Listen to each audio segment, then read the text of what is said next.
Well, the international break is here, but we still have topics that we can talk about. Hi everyone, welcome to the Oracle Show. Today, with the international break, obviously Arsenal aren't going to be playing over the next 2 weeks, but there are still things that we can talk about. One of the things we can relate it to cricket and also with Pakistan. Now, current news has come about where Mohammad Yousuf, an ex-Pakistani cricketer, was a part of the PCB as a selector, has decided to step down. As a batsman, he was stylish, he was an all-time great, he had the world record for the most amount of centuries in a calendar year, and he has a lot of respect in the cricketing world. However, if we were to look at him as a selector, he just wasn't making enough bold decisions, and we can clearly see that with the current selection for the England series that's coming up, where the same old players are being picked once again. So it is probably a good thing that he had stepped down, because in my opinion we need people that can come into the PCB and can make bold decisions and bold steps to drop certain players when they're needed and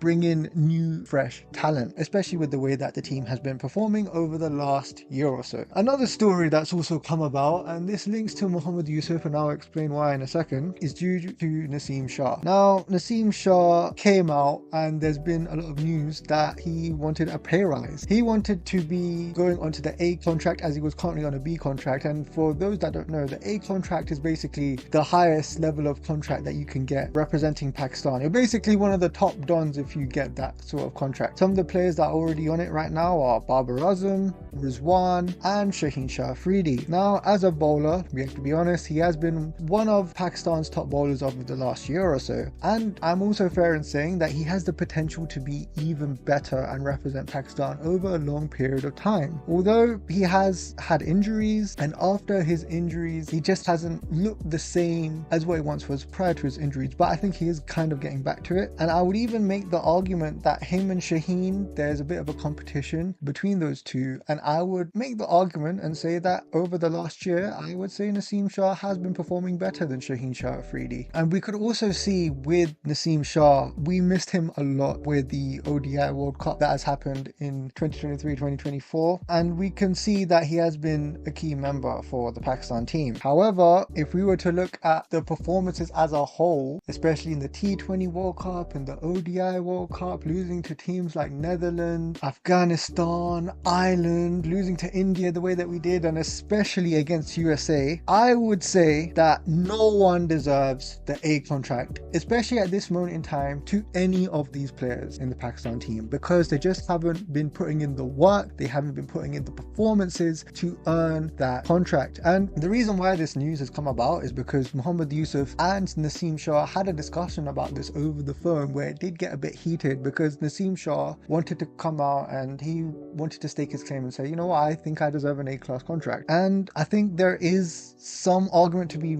had, especially with the fact that if Shaheen's on an A-class contract and if I'm bowling better than Shaheen, then why can I not get the A-class contract? So from that point of view, I can understand where he is coming from, and I know that he's probably not the only player that thinks like this. I know that he's probably one of the few players that have come forward to talk about this, and he's sort of been made as a scapegoat, or you know, as a main figure for this talking point. And I also know that it's also public knowledge where a lot of players have been asking about the NOCs. Now, the NOCs is essentially whether the players are allowed to play in other leagues to get good contracts, make money, and just play in their domestic tournaments, because that is a good way for them to get money. Now look, I'm not against anyone making money, but in cricket, right, there comes a time and place for that. And with the performances that we've seen over the last year or so, as a general fan, as someone who's part of the public, I don't care about these other leagues, I don't care about these domestic tournaments, I don't care if you go to the Caribbean League or the Big Bash or whatever, because currently, while these players are playing for Pakistan, they are not putting in the performances, clear as day. And